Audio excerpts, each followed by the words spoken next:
vamos pensar nesse texto. Falamos sobre ele algumas quintas-feiras lá atrás, e vamos falar novamente sobre o tema: a verdade machuca, mas é libertadora. João 8, do 31 ao 59. Disse Jesus aos judeus que creram nele. Uma verdade do texto e que precisamos observar é que Jesus fala com os judeus e a Bíblia diz que eles creram em Jesus. Precisamos guardar isso no coração. Vocês são verdadeiramente meus discípulos se permanecerem fiéis a meus ensinamentos. Então vejam que eles dizem que creem em Jesus, e Jesus, trazendo a eles uma resposta, diz para eles que se eles permanecerem fiéis aos ensinamentos de Jesus, certamente eles são discípulos. Versículo 32, então conhecerão a verdade, e a verdade os libertará. Mas somos descendentes de Abraão, disseram eles, nunca fomos escravos de ninguém. O que quer dizer com vocês serão libertos? Então eles já começam a questionar. Jesus fala para eles a verdade e eles começam a questionar, pois eles não se achavam escravos. Jesus respondeu, eu lhes digo a verdade, todo que peca é escravo do pecado. O escravo não é membro permanente da família, mas o filho faz parte da família para sempre. Portanto, se o Filho os libertar, vocês serão livres de fato. Sim, eu sei que vocês são descendentes de Abraão. E, no entanto, procuram me matar, pois não há lugar em seu coração para a minha mensagem. Eu lhes digo que vi quando estava com meu pai, mas vocês seguem o conselho do pai de vocês. Nosso pai é Abraão, declararam eles. Jesus respondeu, se vocês fossem, de fato, filhos de Abraão, seguiriam o exemplo dele. Em vez disso, procuram me matar, porque eu lhes disse a verdade que ouvi de Deus. Abraão nunca fez isso. Vocês estão imitando seu verdadeiro pai. Não somos filhos ilegítimos. Retrucaram. O próprio Deus é nosso verdadeiro pai. Jesus lhes disse, se Deus fosse seu pai, vocês me amariam, porque eu venho até vocês da parte de Deus. Não estou aqui por minha própria conta, mas Ele me enviou. Por que vocês não entendem o que eu digo? É porque nem sequer conseguem me ouvir, pois são filhos de seu pai, o diabo, e gostam de fazer as suas coisas perversas que lhe deseja. As coisas perversas que lhe deseja.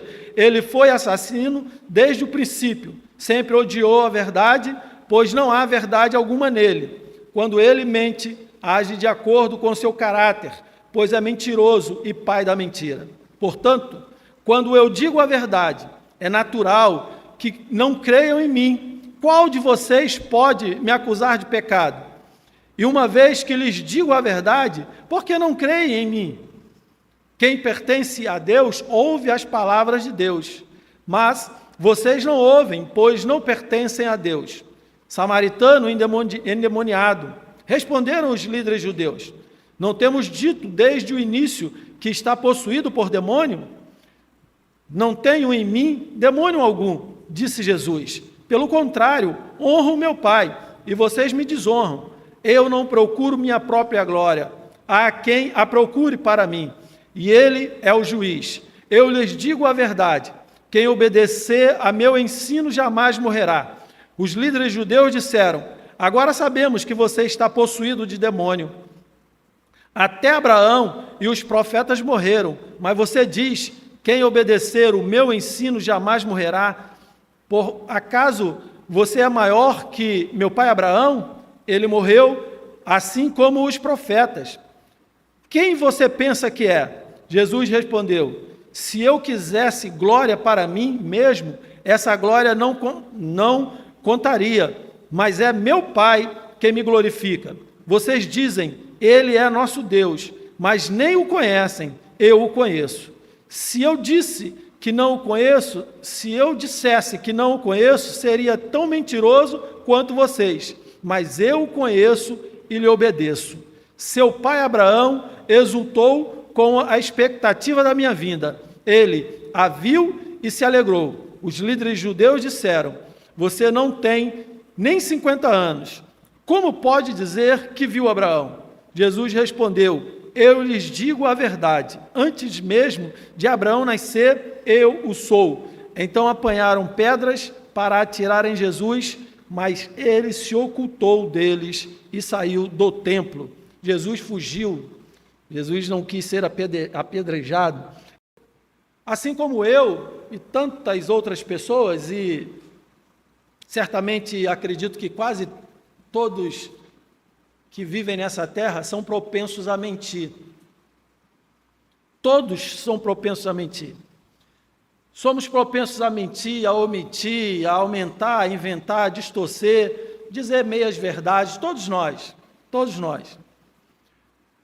Às vezes fazemos elogios inconvenientes, às vezes temos medo de fazer alguns elogios porque achamos inconvenientes, para preservar e não perder o amigo, não perder aquele colega nosso. Então a gente oculta a verdade, a gente tem essa dificuldade para não ficarmos mal com as pessoas. Ninguém quer entristecer o amigo. Às vezes o amigo está numa situação difícil e você não quer dizer a verdade para ele, porque você não quer perder o seu amigo, você não quer ficar mal com ele. Então você não quer machucá-lo, não quer provocá-lo, não quer ofendê-lo. Então acabamos omitindo, acabamos comprometendo a verdade. Estes somos nós, temos essa dificuldade. Às vezes estamos nas nossas rodas de amigos e alguém conta lá uma piada indecente e a gente ri, porque a gente não quer dizer que a piada é indecente, não queremos ficar mal com os nossos amigos.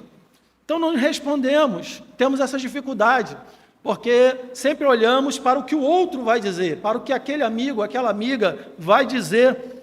Então, ocultamos, nos omitimos, não chamamos a atenção, temos dificuldades imensas em fazer esse tipo de comentário, de falar a verdade.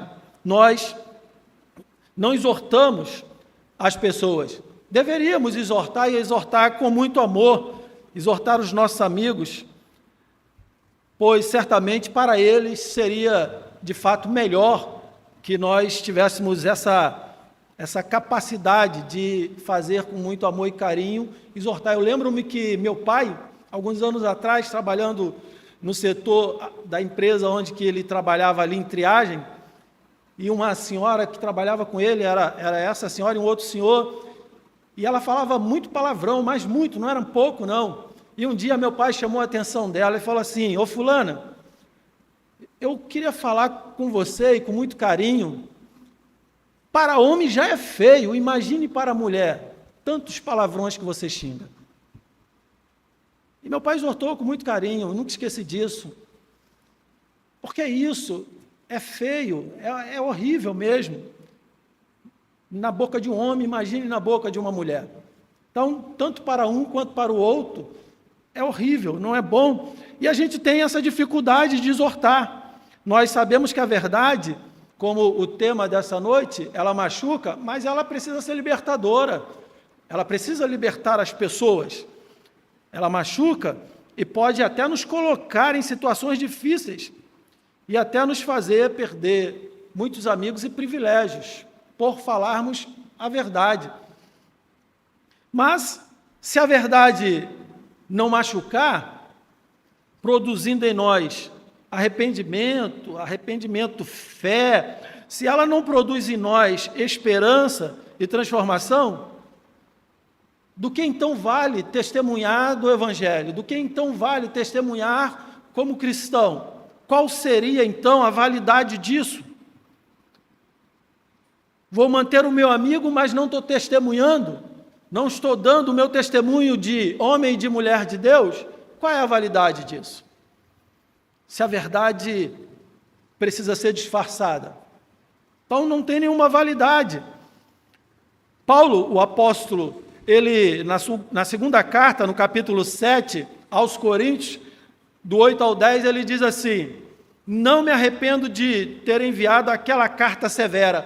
Essa é uma carta que os historiadores não conseguiram, e nem os teólogos canonizarem, mas uma carta que foi escrita e que se perdeu na história, que Paulo escreve para o povo de Corinto e não está na Bíblia, e ele diz que é uma carta severa, ele está chamando a atenção da igreja, ele exorta a igreja, mas acredito que até mais do que as cartas que a gente tem conhecimento, que estão canonizadas, que estão aqui positivadas na Bíblia.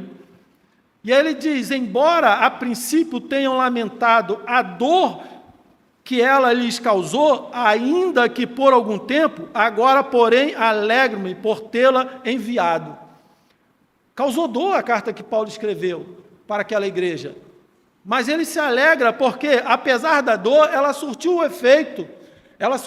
o efeito necessário, aquilo que ele intencionava produzir no coração daquele povo. Aquele povo precisava abrir os olhos, mudar a direção. Agora, porém, alegro-me por tê-la enviado, não pela tristeza que causou, mas porque a dor os levou ao arrependimento.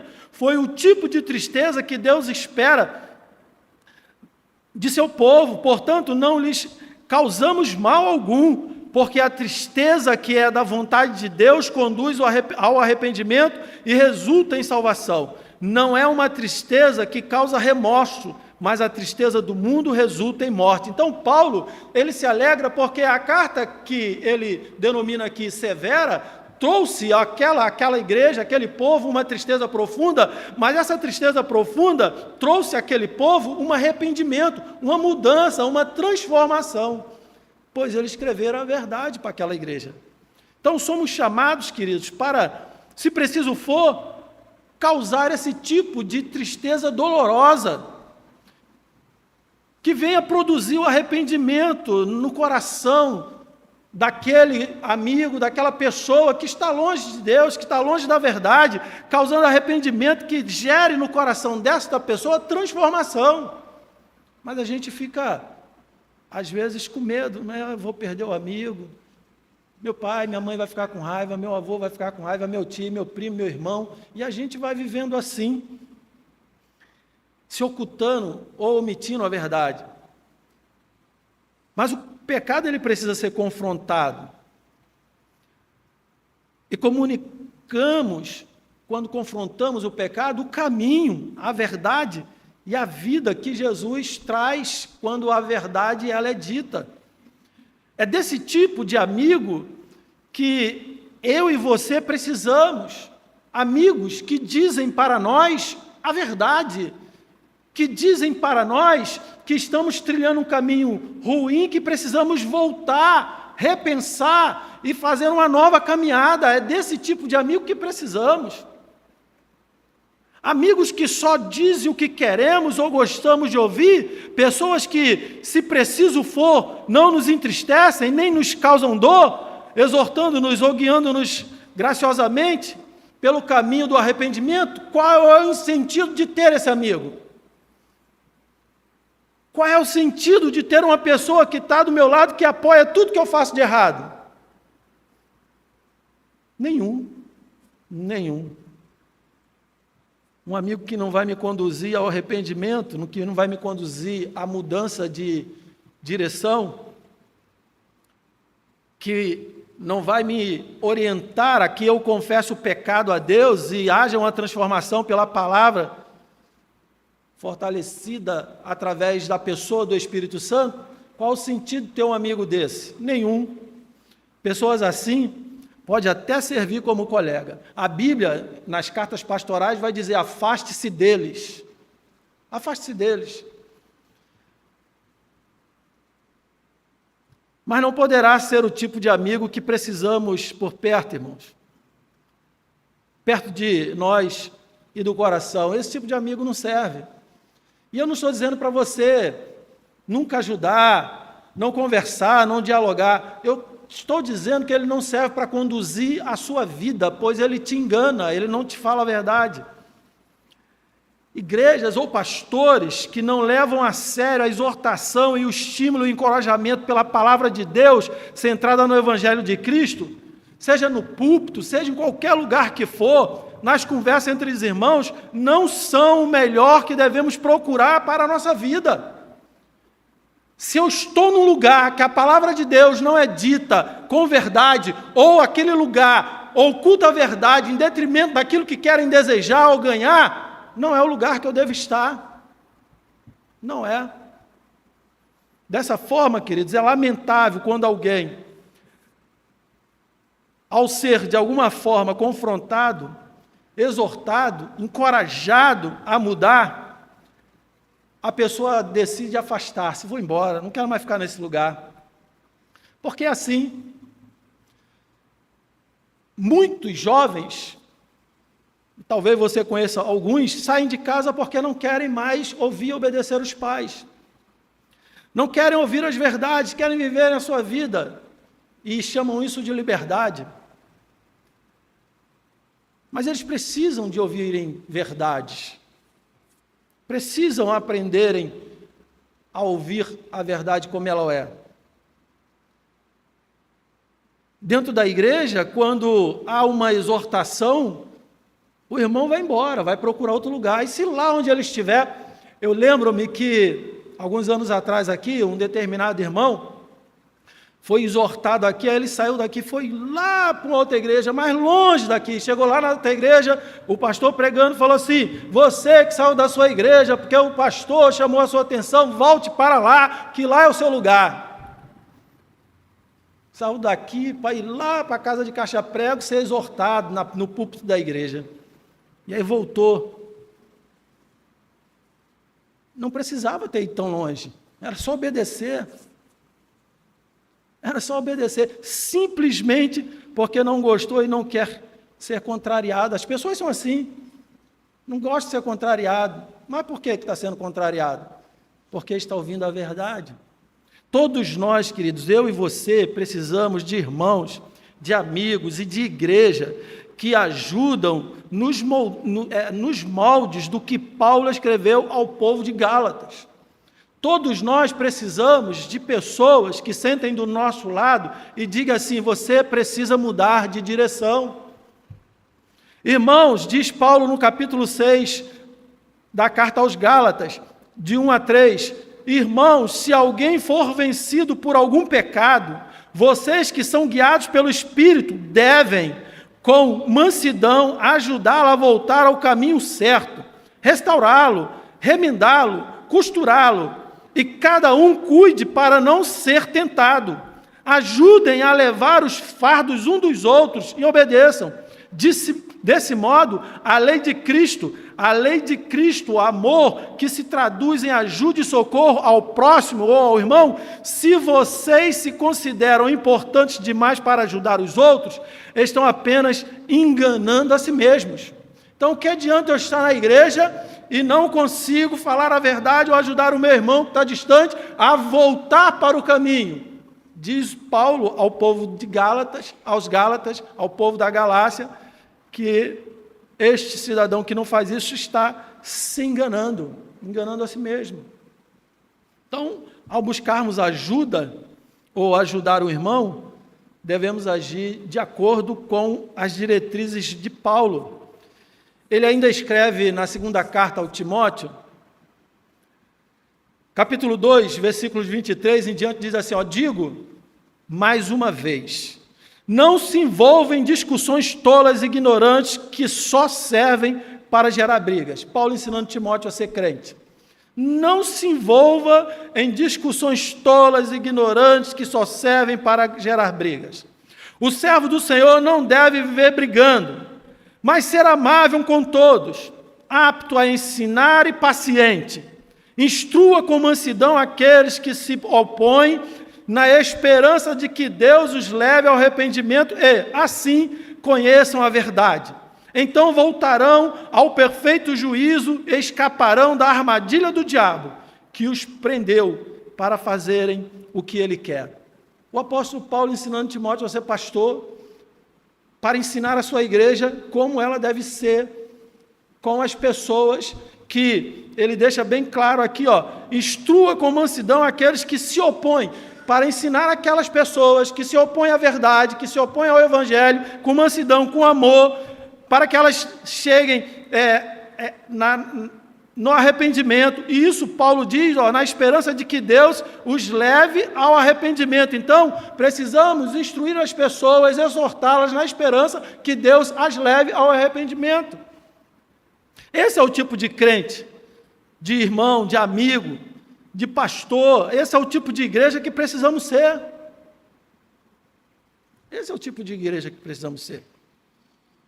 As pessoas e o mundo, queridos, ao nosso redor, elas estão de uma forma desesperada, precisando de pessoas que não sejam politicamente corretas,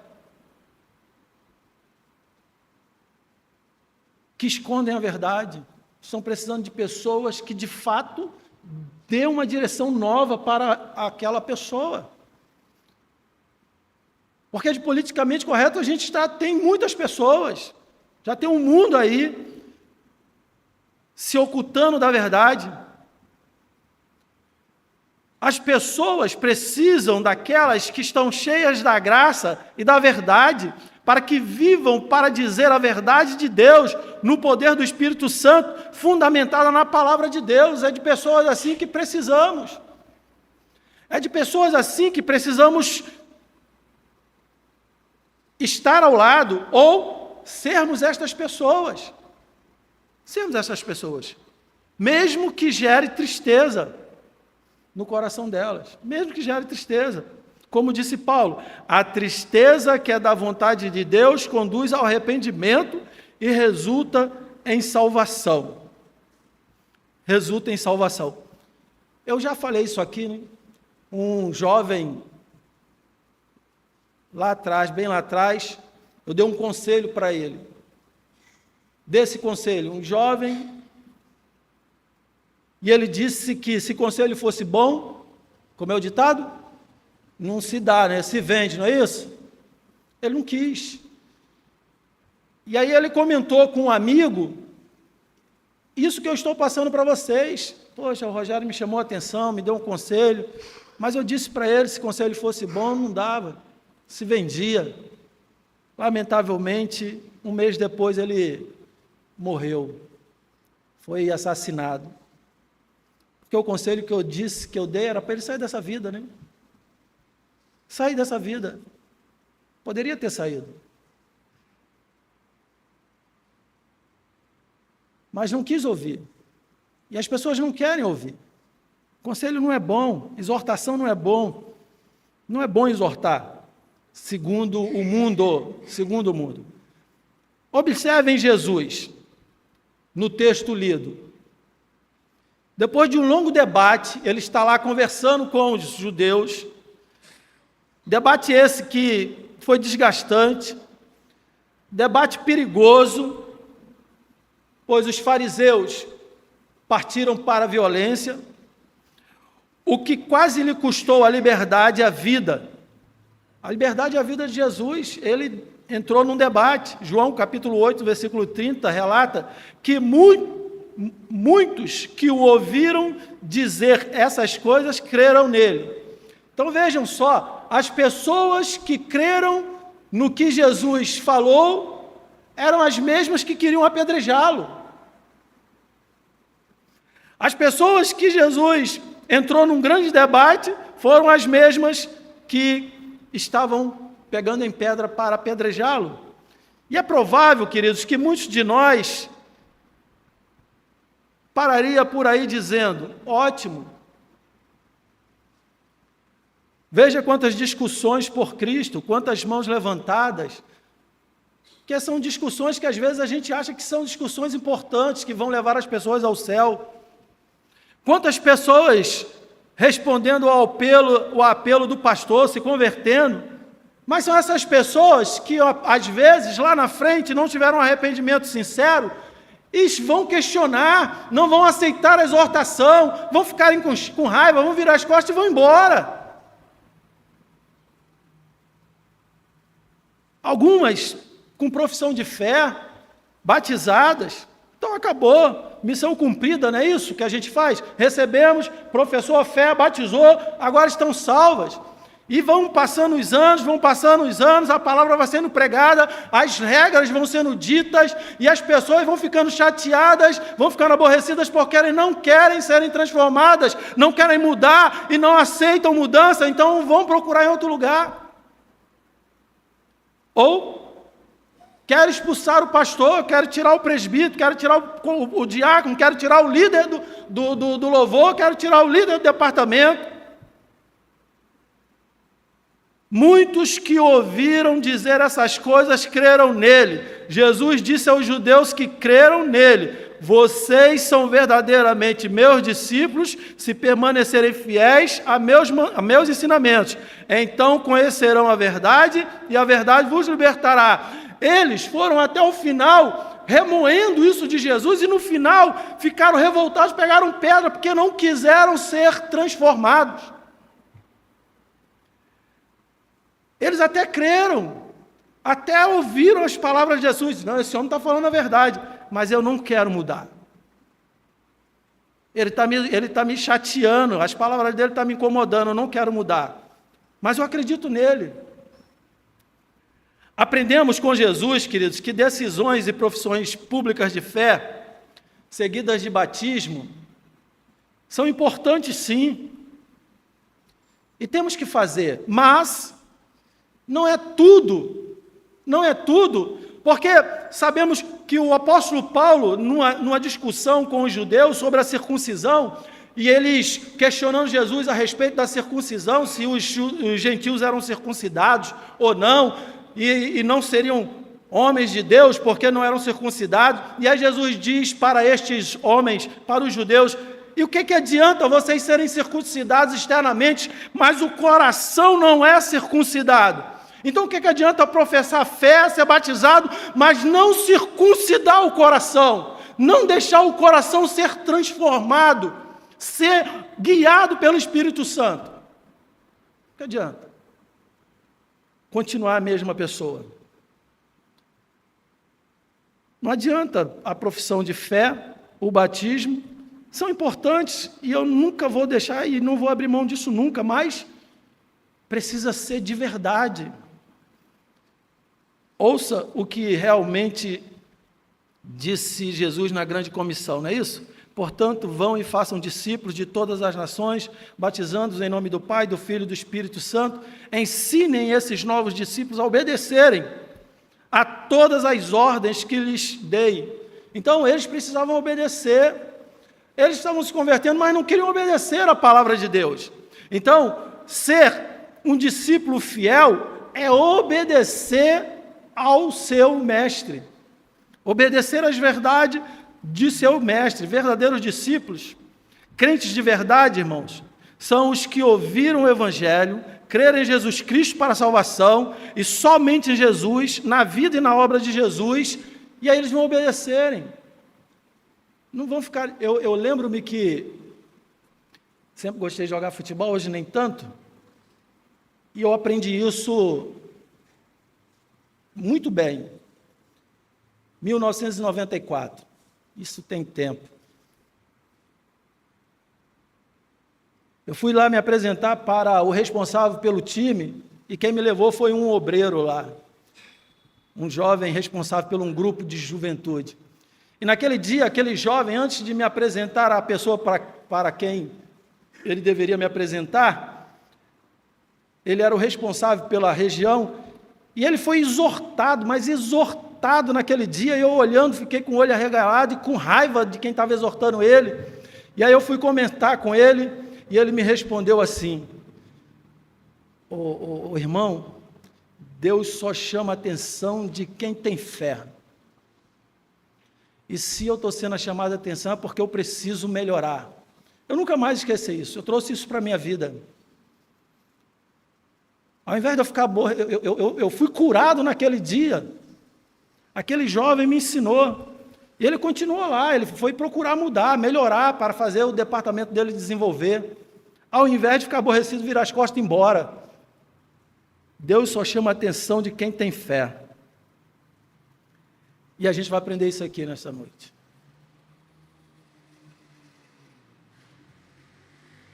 Esses homens e mulheres que creram em Jesus, que Jesus diz se são verdadeiramente discípulos, irão muito além da profissão de fé e do batismo. Esses homens e mulheres que Jesus diz que são meus discípulos e que verdadeiramente, sendo discípulos, precisam ser fiéis, eles precisam ir além, é permanecer na palavra. Permanecer, ser fiel, permanecerão fiéis ao ensinamento de Jesus. Até quando? Até Ele voltar. Prosseguirão aprendendo, vivendo, obedecendo a todas as coisas que o Senhor nos ordenou em Sua palavra. Até quando? Até Ele voltar. Portanto, queridos, não se contente apenas com a sua profissão de fé e batismo. Não se acomode com isso. Saiba que não basta ter seu nome no hall de membros da igreja apenas. Ah, eu sou membro da igreja. Ah, eu sou o membro mais antigo da igreja. Isso só não basta. O irmão, em um determinado momento, chamou o pastor e disse: pastor, eu sou membro da igreja há 30 anos. 30 anos. Meu cunhado chegou ontem, já está sendo mais abençoado do que eu. Isso é inveja, irmão. Que adiantou 30 anos de igreja? Se o irmão tem lá 30 anos de igreja e tem inveja no coração. Precisamos ir além, não basta ter apenas o nome no hall de membro. Está ali assíduo todo domingo, toda terça, toda quinta, participando de muitas atividades da igreja, geralmente quando tudo lhe era conveniente. Então, está tudo correndo bem? No dia que é chamada a atenção, o que é que eu faço? Vou embora. Chamou a atenção. Ué, chamou minha atenção, vira as costas e vai embora. Pois por mais importante que essas coisas sejam, irmãos, e são importantes, profissão de fé, não vamos abrir mão, batismo, não vamos abrir mão, por mais que isso seja importante, o Senhor a todos nós traz uma série de advertências. Que não é só isso, né? João, o 31 ao 32, ele diz: Jesus disse aos judeus que creram nele: vocês são verdadeiramente meus discípulos se permanecerem fiéis a meus ensinamentos. Se Jesus está dizendo para estes homens que eles serão discípulos apenas se permanecerem fiéis, é porque esses homens não estão sendo fiéis. Eles até tinham caras de crente, eles até agiam como crente, mas não estavam sendo fiéis. Até disseram que criam na palavra, que estavam acreditando em Jesus, mas não eram fiéis. E Jesus, conhecendo o coração deles, está dizendo: vocês agora, para melhorarem, vocês precisam serem fiéis aos meus mandamentos. Vocês têm ocultado essa fidelidade, vocês não têm vivido a verdade. Então conhecerão a verdade, e a verdade vos libertará. Só que eles não queriam ser libertos. Se quisessem, tinham sentado: conta mais, Senhor, me ensina mais. Não, pegaram pedra para apedrejar a Jesus. Quem quer transformação, está mais tempo na igreja. Quem não quer, pega pedra para apedrejar, ou vai embora. Crentes são aqueles que crescem na graça e no conhecimento de nosso Senhor e Salvador Jesus Cristo. 2 Pedro 3,18 vai falar sobre isso. E na medida que crescem, queridos, eles vão sendo libertos da escravidão do mundo. Quanto mais próximo de Deus, mais afinidade. É isso que eu ensino para o meu sobrinho, para a minha filha, para todo mundo. Quanto mais próximo de uma pessoa, mais afinidade a gente tem. Quanto mais próximo da palavra, mais afinidade a gente tem com a palavra. Quanto mais próximo a afinidade com a palavra, mais afinidade com Deus. Com Deus. E na medida em que crescem, eles vão sendo libertos da escravidão do mundo, da inclinação pecaminosa no coração e também do diabo. Vão deixando de ser escravos do diabo. Crentes são os que crescem na graça. E não sou eu que estou dizendo isso, é Jesus quem diz isso, né? A verdade machuca, mas ela é libertadora quando a gente deixa ela tomar conta da nossa vida. Daí então, queridos, para começarmos a entender melhor tudo isso que falei até agora, precisamos dar graças a Deus que Jesus, ele não é, não foi e não será nunca politicamente correto. Ele disse assim para os fariseus: vocês são filhos de Abraão, é isso que vocês estão dizendo? Não, Se vocês fossem filhos de Abraão, vocês faziam a vontade de Abraão e ainda me ouviam, se iam sentar, iam querer aprender mais de mim, mas não, vocês fazem a vontade do pai de vocês, porque o pai de vocês desde o princípio foi mentiroso, enganou Adão, enganou Eva, e vocês fazem o que ele reproduziu lá naquele tempo e continua reproduzindo. Então vocês são filhos do diabo. É duro, mas é a palavra de Deus. É duro ouvir isso, mas é a palavra de Deus. Então, Jesus não foi, nunca será politicamente correto. Ele vai dizer para você o que você precisa ouvir. Você que precisa ser maduro para ruminar e entender o que Ele quer que você faça. Mas quando você não quer, não aceita, você faz o quê? O que eles vão fazer lá no final, pegar pedra para apedrejar. Mas Jesus não vai brigar com você, não. Ele vai fazer, seu Paulo, o que eu disse, eu saio correndo. Não vou brigar. Ele correu. Para quê? Ficar lá, ser apedrejado. Não querem? Vim para os meus, e os meus não me receberam. Jesus é cheio de graça, querido, mas também é cheio de verdade. Em Jesus há graça e verdade. Nele, essas duas coisas andam de mãos dadas. Elas são indissolúveis, a graça e a verdade. Não dá para separar, deve ser assim também conosco. Então, no texto lido, de João 31 a 59, Jesus está tratando de um dos problemas mais comuns de todos os tempos, de toda a sociedade. Mas que em nossos dias, assim como era lá com os fariseus, parece ter se tornado cada vez maior, parece que estamos vivendo com uma praga cada vez mais forte no nosso meio. É a fé que não é a fé salvadora. Todo mundo diz que crê em Cristo, mas viver a palavra de Deus, reticência, não quer. A fé que não é salvadora. Crês tu em Cristo? Fazes bem. O diabo também crê e teme. Faz a vontade de Deus, obedece os mandamentos, são os meus discípulos, então sejam fiéis. Sejam fiéis.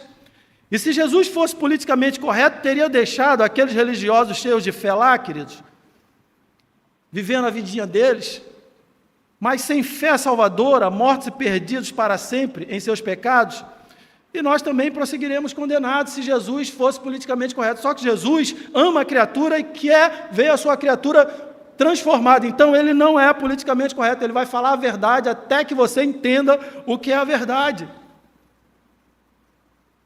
Judas, vai lá fazer o que tem que fazer. Há entre nós aqui um que vai me trair. Mas quem é, Senhor? Quem é, Senhor?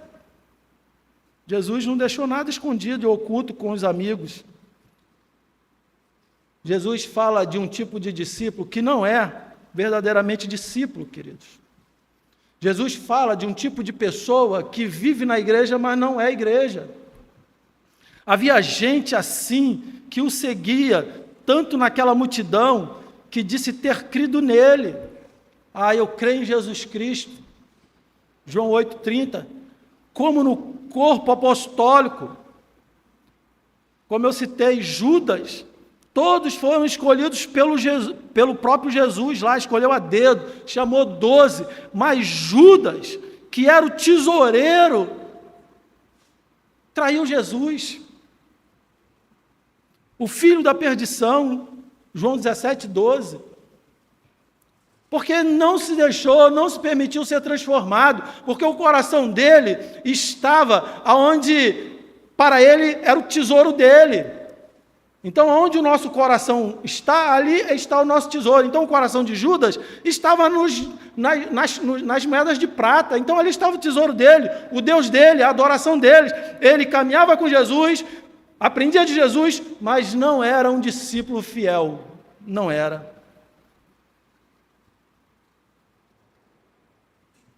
É um discípulo que não professava a fé em Jesus Cristo como deveria. Ele foi batizado, talvez, tenha se integrado à igreja e até tenha servido em posição de liderança, em destaque, como eu disse, ele foi tesoureiro, mas do que adiantou tudo isso? Porque é isso, irmãos, a gente tem pessoas que estão há 50 anos na igreja, são tesoureiro, é presbítero, é diácono, que são pastores, mas são politicamente corretos. E Jesus chama a atenção destes. Mais uma vez, nós dizemos quem são os verdadeiros discípulos. Jesus disse aos judeus que creram nele: vocês são verdadeiramente meus discípulos se permanecerem fiéis a meus ensinamentos. Se permanecerem fiéis a meus ensinamentos. Então conhecerão a verdade, e a verdade os libertará. Então, queridos, como é importante que o Evangelho de João nos traga como destaque, ou em destaque, essa preocupação que é recorrente de Jesus com aqueles que dizem ter fé, mas não têm a fé salvadora. Eu tenho fé, acredito em Jesus, mas essa fé é para quê? É para te conduzir ao céu ou para te trazer algum retorno, algum bem? É para te trazer alguma cura, algum milagre? Essa é a fé que você está buscando? Se é essa, você está na direção errada. Se é essa, você está na direção errada. O Senhor Jesus já havia demonstrado sua preocupação com as falsas expressões de fé, os falsos crentes. João capítulo 3, quando fala com Nicodemos, vejam, lá em João 2, o que ele também fala, no capítulo 2, versículo 23 ao 25. Por causa dos sinais que Jesus realizou em Jerusalém durante a festa da Páscoa, muitos creram nele. Por causa dos sinais que Jesus realizou em Jerusalém durante a festa da Páscoa, muitos creram nele. Jesus, porém, não confiava neles. Como assim? As pessoas creem em Jesus e Jesus não confiava neles. Isso está aqui na Bíblia, João capítulo 2, versículo 23 e 25, irmãos. Jesus, porém, não confiava neles, pois conhecia todos. Está aí, é o Deus que conhece o coração. Em quantos daqui de nós Deus confia? É para você meditar. Deus é quem conhece o coração. Ninguém precisava lhe dizer como o ser humano é de fato, pois ele conhecia a natureza humana. Jesus conhecia aqueles homens. Conhecia. Então a fé salvadora é a que abraça Jesus como água que satisfaz a sede da alma. A fé que salva é aquela que tem Jesus como único objetivo de vida. A fé que salva é aquela que tem Jesus como o pão da vida, o pão que mata a fome do coração, ou como a única verdade para ser criada e vivida, para ser crida e vivida, ou como a luz para o caminho, para iluminar, para dar direção. Em vez de buscar a luz do coração, da cultura, da aclamação das pessoas, buscar a luz que dá vida, ou buscar o Senhor da luz, que é Jesus. Fé que não é fé salvadora, crê em Jesus e segue Jesus, mas apenas por causa da esperança de um benefício terreno. Estão buscando os sinais. Estão buscando por alguma coerência, por amizade, realização pessoal, enriquecimento, saúde, melhoria de vida, e por aí vai. Posso citar muitos outros exemplos. Diferenciando, queridos, entre fé e fé salvadora, Jesus disse assim, João capítulo 6, versículo 26 ao 36, pulando aqui alguns versículos, 26, 35 e 36, para você entender.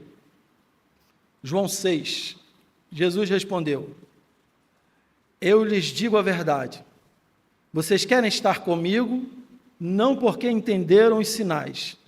Os sinais apontam para a minha divindade, mas porque lhes dei alimento. Jesus respondeu: eu sou o pão da vida, quem vem a mim nunca mais terá fome, quem crê em mim nunca mais terá sede, mas vocês não creram em mim, embora me tenha visto. Estes crentes aqui eram aquele povo que caminhava com Jesus, estava com Jesus, alguns acreditaram, mas estavam com fome. Jesus fez a transformação do pão multiplicou aqueles pães, multiplicou os peixes, deu comida para todo mundo. Mas o discurso após a multiplicação dos pães é um discurso duro, que é o que acontece nos dias de hoje. O discurso duro, ninguém quer sentar para ouvir. Eu vou embora, esse discurso está muito duro. E aí Pedro vai conversar com Jesus. Jesus, esse discurso está muito duro. As pessoas estão indo embora, o Senhor está muito radical.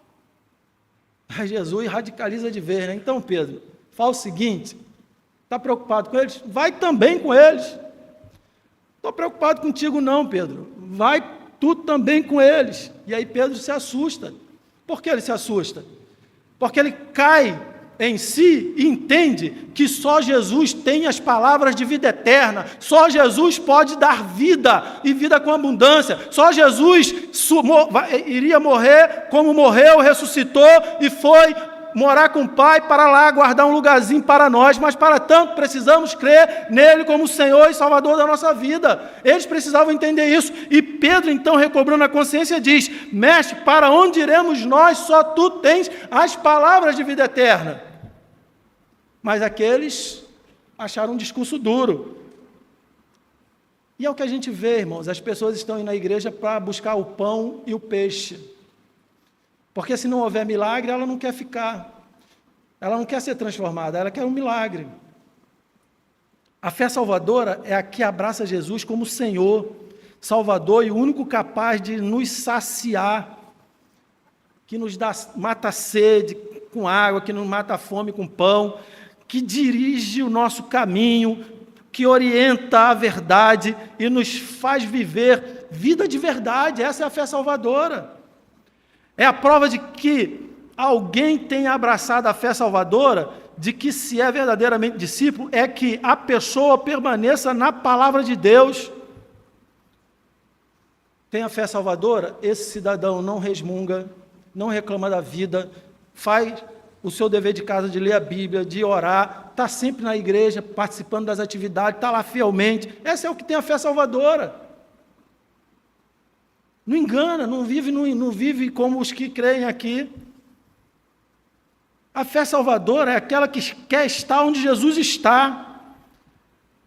É que a pessoa permanece na palavra, cresce no seu conhecimento da palavra e vai se libertando progressivamente dos pecados, tornando-se parecido, cada vez mais parecido com Cristo. Esse é o indivíduo que tem a fé salvadora. Não era o caso dos falsos discípulos, que Jesus chama a atenção aqui no texto. Mas onde está a fonte e o fruto da fé que não é fé salvadora? E eu parto já para alguma direção, indo para o fim. Qual a fonte e o fruto da fé que não é fé salvadora? A fonte da fé salvadora, nós já descartamos. Então, é Jesus Cristo, a palavra de Deus que nos aponta para Jesus Cristo. Sabemos disso. A fé salvadora é aquela que transforma, que nos liberta do pecado. É aquela que nos liberta de nós mesmos, das nossas vontades, tornando-nos em pessoas que são exemplos de fato de Jesus, pessoas que amam e se entregam pelo próximo, visando a glória de Deus. Mas e o fruto da fé que não é fé salvadora? E a fonte onde ela se embriaga ou se embebeda para sobreviver? O primeiro fruto da fé que não é salvadora está ao longo do capítulo 8. Os fariseus foram crescendo em maldade. Jesus está pregando a verdade e eles vão ficando furiosos. Eles vão ficando com raiva, vão tendo malícia. Esse, portanto, é o fruto da fé que não é fé salvadora. Como, queridos, eu estou na igreja, eu sirvo a Jesus Cristo, digo que tem fé, mas brota no meu coração maldade contra o próximo. Como assim? O fruto da fé salvadora é o amor e as boas obras. Então, se brota maldade no meu coração, eu não posso estar sendo fiel como diz o texto bíblico, da mesma fonte não pode jorrar água doce e amarga. Ou jorra amarga ou jorra doce. Então, se está jorrando a amarga, é porque a minha fé ainda não é a fé salvadora, eu ainda não fui transformado por completo, e eu preciso então mudar de direção. O fruto da fé salvadora é o amor e as boas obras. O fruto da fé que não é salvadora é orgulho e ódio. É em rompante escala, vai subir na escala. E a gente faz isso às vezes sem sentir, até o subconsciente vai nos ajudando, as concupiscências da carne vão nos ajudando, e a gente não viu. Os fariseus disseram: você faz essas declarações a respeito de si mesmo, seu testemunho não é válido. Começaram a crescer contra Jesus. Seu testemunho não é válido. Então, eles vão começando a terem raiva. Você não fala a verdade. Eles partiram para a ofensa pessoal. Jesus afirmou uma coisa e eles partiram para a difamação, versículo 18 e 19. Eu sou uma testemunha e meu Pai que me enviou é a outra. Onde está seu Pai? Perguntaram eles. Eles começaram a partir para a difamação, difamarem Jesus. Não conseguindo calar Jesus, eles armaram para prendê-lo. Vamos então prender este homem. Não satisfeitos, vamos prender este homem. Mas tiveram seus planos frustrados pela providência soberana de Deus. Versículo 20, Jesus fez essas declarações enquanto ensinava na parte do templo onde eram colocadas as ofertas. No entanto, não foi preso, pois ainda não havia chegado sua hora. Então Deus não permitiu que Jesus fosse preso por aqueles que estavam querendo impedi-lo de falar a verdade. Jesus, em amor, cheio de graça e de verdade, queridos, não se intimidou, ele continuou falando a verdade. Apesar de machucar aquelas pessoas, a intenção é que aquelas pessoas fossem livres, fossem libertas, fossem pessoas que tivessem uma nova direção. Então os falsos crentes, por sua vez, procuravam contradizê-lo, zombavam dele, blasfemavam, insultavam e o tratavam sarcasticamente. Versículo 22, 25, 48, 53, 57. Os judeus perguntaram: será que ele está planejando cometer suicídio? Opa, Jesus vai se matar? Aquele a que ele se refere quando diz: não podemos ir para onde eu vou? Ué, será que ele vai se matar? Quem é você? Perguntaram eles. Samaritano? Então eles não gostavam de samaritanos, os samaritanos eram amaldiçoados, pessoas que viviam à margem da sociedade, então estão chamando Jesus de samaritano, uma pessoa sem valor, que vive à margem da sociedade, e eles mesmos não gostavam, e não satisfeito, não só samaritano endemoniado. Essa era a ideia dos fariseus em relação a Jesus. Responderam os líderes judeus: não temos dito desde o início que está possuído por demônios? Por acaso você é maior que nosso pai Abraão? Ele morreu assim como os profetas. Quem você pensa que é? Os líderes judeus disseram: você não tem nem 50 anos, como pode dizer que viu Abraão? Por fim, queridos, não conseguindo calar Jesus, partiram para a violência. Então vamos apedrejar esse homem. Partiram para a violência. Vamos apedrejar Jesus, pena para quem te quer. Então apanharam pedras para tirarem Jesus, mas ele ocultou-se, correu. Jesus arrumou uma saída e foi embora. Não é a minha hora. Fugiu deles, saiu do templo. Jesus não quis lá ficar, porque eles não queriam ouvir a verdade. Esse é o fruto da vida daqueles que dizem ter fé, não querem ouvir a verdade. E quando você está falando a verdade, tu vai ficar falando isso aí para mim? Quero mais falar contigo. Te maltrata. Recentemente passou uma reportagem aí, não sei o final de tudo, mas a mulher está lá em São Paulo, acho que foi São Paulo, cantando, aí o cidadão se aborreceu, foi lá e deu um soco no olho da mulher. Porque estamos ouvindo louvor, então tem que agredir quem louva o Senhor?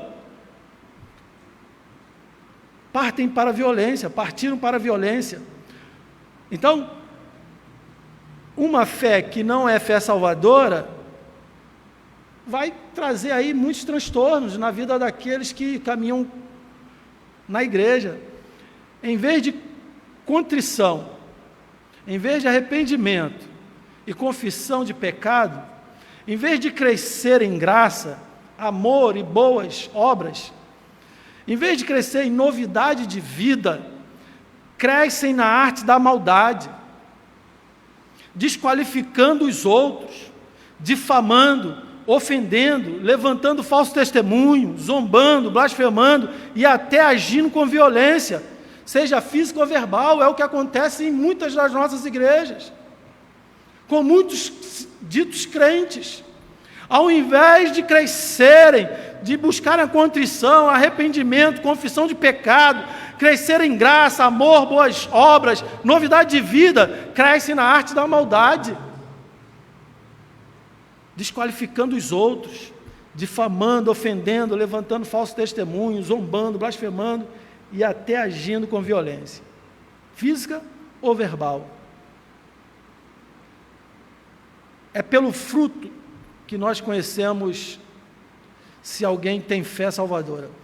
Em 2017, a gente fez uma intervenção numa determinada igreja e eu fui o interventor.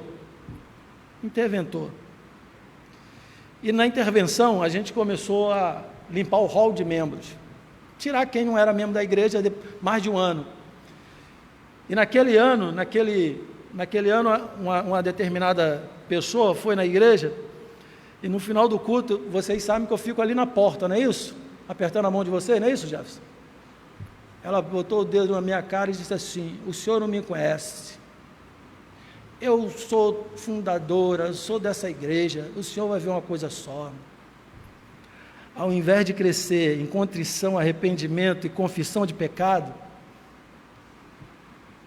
crescem na arte da maldade, partem para a violência. É pelo fruto que nós conhecemos se alguém tem fé salvadora ou não. Eu não posso ver alguém apontando o dedo na cara de outra, como dizendo que é cristão, dizendo que é membro daquela igreja. Não posso, não tem como conceber isso. Não tem. Se alguém é verdadeiramente discípulo de Jesus, se a pessoa é crente de verdade, ela vai mostrar os frutos, que é um fruto de contrição, de arrependimento, fazer boas obras. Mateus, relatando um dos incidentes no qual Jesus ouviu a blasfêmia dos fariseus, registrou o seguinte trecho da mensagem do Senhor, lá em Mateus 12, 33 ao 35, uma árvore é identificada por seus frutos. Se a árvore é boa, os frutos serão bons. Se a árvore é ruim, os frutos serão ruins. Raça de víboras. Como poderiam homens maus como vocês dizer o que é bom e correto? Pois a boca fala do que o coração está cheio. A pessoa boa tira coisas boas do tesouro de um coração bom, e a pessoa má tira coisas más do tesouro de um coração mau. Isso é a Bíblia falando, dizendo quem é um bom cristão ou um mau cristão. É pelo fruto que conhecemos se a fé é salvadora ou falsa, ou é uma fé falsa. Palavras, posturas. Posso usar agora a modernidade, os posts no Instagram, no Facebook, vão dizer se você tem uma fé salvadora ou não. Vai lá postar para falar mal do irmão, não vai para o céu, irmão. Vai lá dar indireta no Facebook, no Instagram, não vai para o céu. Senta na praça, chama teu irmão, Salmo 133, ó como é bom e suave, caminharem unidos os irmãos, sentar na praça, sentar, dirimir o problema, entrar para o culto para adorar o Senhor. Não entre na igreja enquanto não fizer isso. Não vá lançar isso no Facebook, no Instagram. Tenha vergonha, não faça isso. Seja crente com bom fruto. É pelo fruto que conhecemos se a fé é salvadora ou falsa.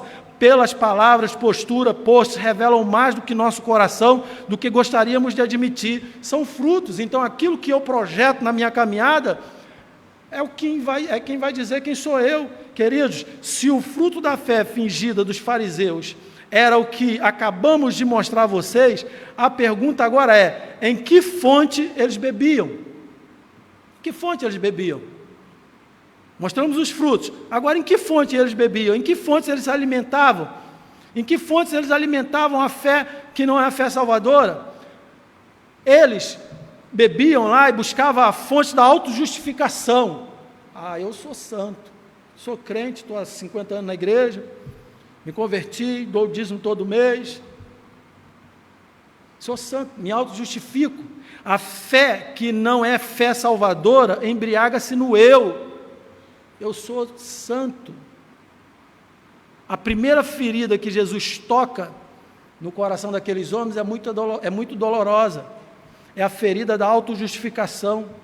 Eles se alimentavam de autojustificação. Eu sou judeu, sou o melhor povo da terra. Eram religiosos. Não, eu sirvo, vou na sinagoga, eu tenho a Torá, moralmente a gente é importante. Cuidado, muito cuidado neste ponto. Não pense que este era e é um problema apenas dos judeus, é nosso também. Este é um problema de todo e qualquer ser humano cuja fé não é salvadora. Os judeus aqui são apenas um exemplo. A pessoa se autojustifica, queridos, lançando mão de algum privilégio, seja ele ético, raça superior, religioso, cumpridor de seus votos pertinentes. Como eu disse, o cidadão, 30 anos de igreja, não sou abençoado. E aí ele está dizendo que é melhor do que o cunhado, porque estava 30 anos na igreja, então o cunhado, porque tinha 1 mês, 2 meses de igreja, não podia ser abençoado. Então ele é Deus? Não somos deuses. Temos que sermos crentes. Moral, padrão superior de conduta. Então, minha conduta, por ser uma conduta boa, é melhor do que a dos outros. Ouçam as palavras do autojustificador. O que é que ele diz? Versículos 33 ao 38. Mas somos descendentes de Abraão, disseram eles. Nunca fomos escravos. Ué, como assim? Só porque eram descendentes de Abraão, não era escravo. E aí o menino rico: mestre, o que devo fazer para herdar o reino dos céus? Conhece os mandamentos? E aí, sim, conheço. Não, então vai, isso só não te basta. Vai, vende tudo que tu tem, divide com os pobres e segue. E ele ficou triste, foi embora. Então, só porque é descendente de Abraão, só porque lê a Torá, só porque ia nas sinagogas, só porque vem à igreja, é melhor do que todo mundo? Não. Nunca fomos escravos. Mas como assim nunca foram escravos? Era esse menino, o jovem rico, era escravo do dinheiro. O que quer dizer, com vocês serão libertos? Jesus respondeu: eu lhes digo a verdade, todo o que peca é escravo do pecado. O escravo não é membro permanente da família, mas o filho faz parte da família para sempre. Portanto, se o filho os libertar, vocês serão livres de fato. Sim, eu sei que vocês são descendentes. Nos apropriamos da obra de Cristo. E esta fé é o dom de Deus outorgado no coração do ser humano. É Deus quem outorga. Então é pela fé que nós somos justificados e recebemos perdão e salvação, irmãos. Mas a fé que não é fé salvadora se alimenta de autojustificação e não da obra de Deus. Não da obra de Deus. Qual é o outro fruto? A fé que não é fé salvadora embriaga-se do diabo. Deixa o diabo guiar a sua vida. Os fariseus se achavam livres, viam-se como os filhos de Deus, descendentes legítimos de Abraão, mas na verdade eles eram os escravos, mas na verdade eles carregavam ali os seus pecados, eram filhos do diabo, estavam condenados à perdição, e esta é eterna, ao inferno. A seguir, eles são contra essa verdade, eles são contra Jesus e vão ouvir mais verdade de Jesus. Jesus diz para eles, lembrem-se,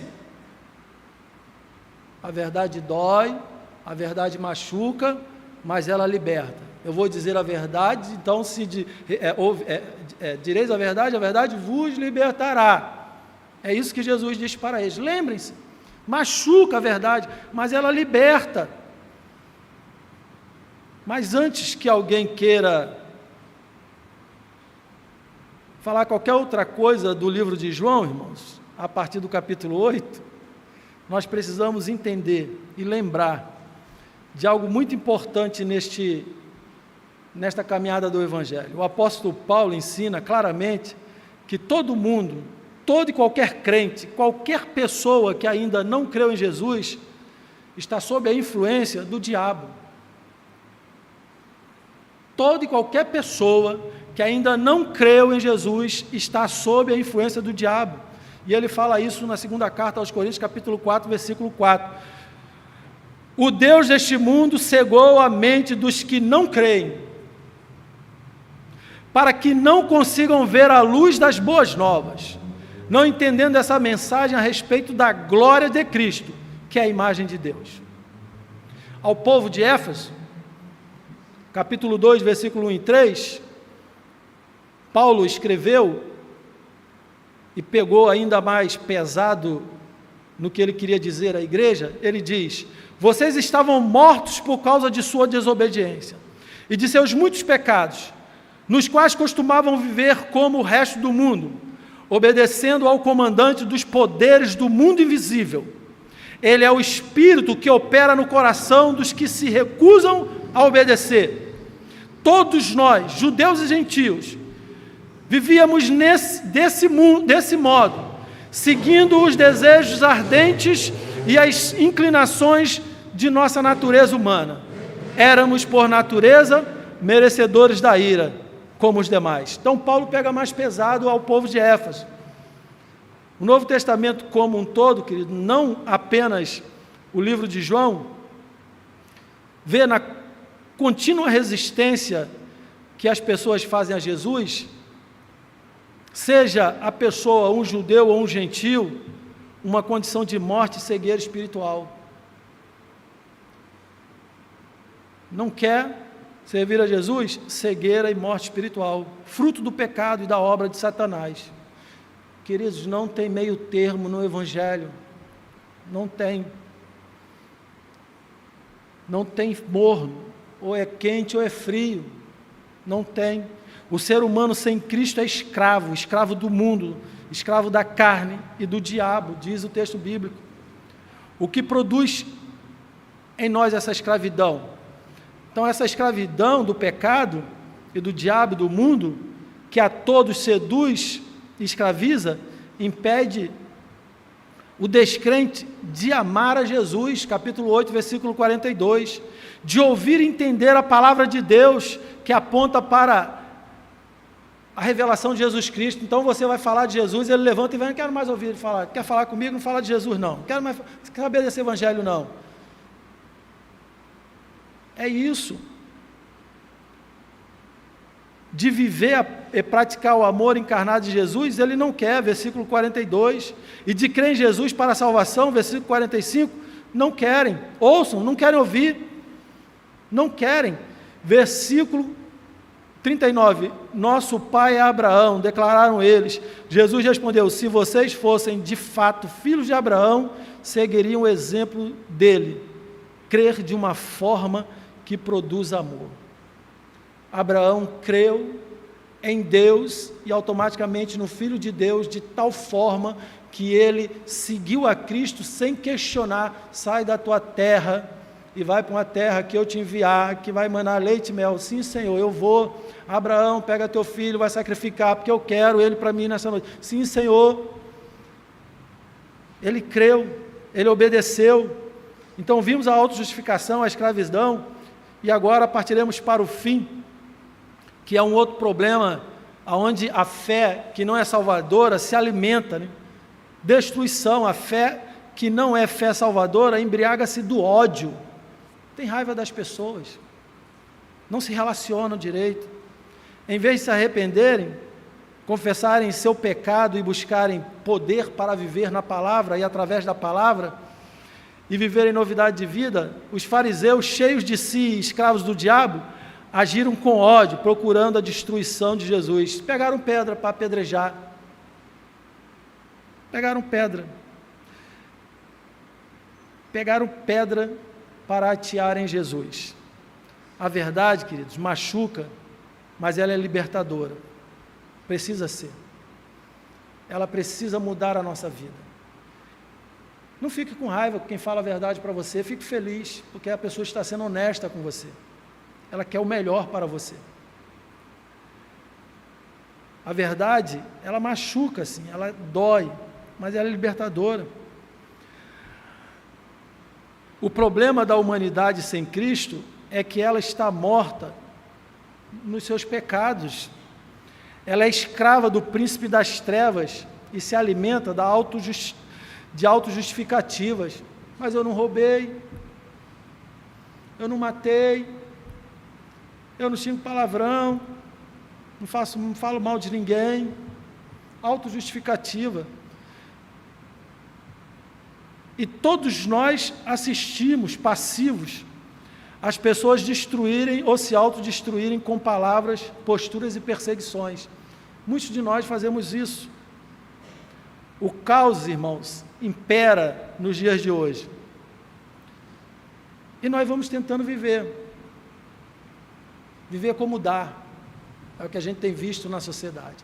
A sociedade está doente, isso a gente vê todos os dias. Só parar para sentar com alguém, você vai ouvir mais lamentos. Em qualquer lugar que você for, você vai ouvir isso. Para numa fila e fica 10 minutos lá, dá atenção à pessoa do teu lado, você vai ouvir e perceber que aquela pessoa está doente. Está doente. Aquele povo, os fariseus, não tiveram tolerância. E lamentável, no entanto, é que aqueles que mais pregam tolerância são os que mais agem com intolerância, ódio e perseguição. Aquelas pessoas que se denominam crentes, em muitos, são as que mais afastam as pessoas das outras. Então o que precisamos? Precisamos da verdade que liberta, queridos. Precisamos de Jesus.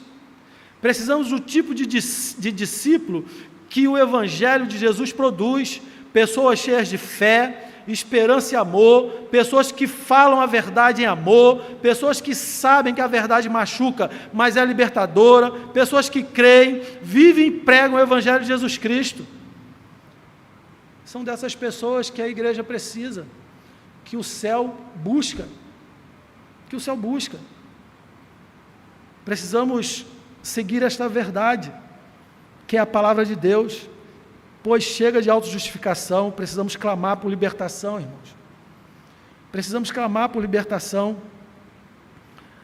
Precisamos abandonar as nossas armas de destruição, que temos muitas.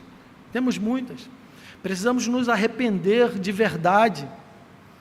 Precisamos entregar o nosso coração, de fato, à pessoa do Senhor Jesus Cristo. E assim, então, a verdade nos libertará.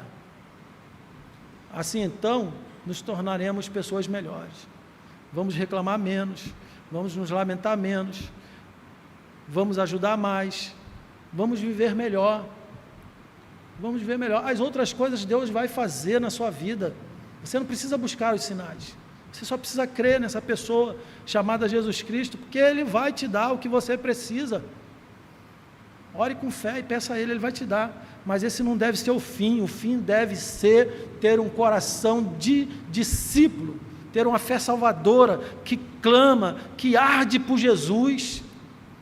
Para que eu vou para a igreja? Eu vou lá porque o meu coração arde por Jesus. Eu não vou porque o pastor gosta de mim ou eu gosto do pastor. Não, eu vou porque quem está lá vai pregar a palavra de Deus e o meu coração arde por aprender mais de Deus. Isso é a fé salvadora. É a fé salvadora. Eu vou para a igreja porque eu quero me emocionar, descer lágrimas dos meus olhos, ouvir um bom cântico. Não, eu vou lá porque eu quero prestar culto ao meu Deus que me tirou da escuridão, da miséria, do pecado, me trouxe para a nova vida, subiu aos céus, está sentado à direita do Pai e guardou um lugarzinho para mim, escreveu o meu nome no livro da vida. É isso. É isso. Vamos nos pôr de pé nesse momento? Nós vamos orar.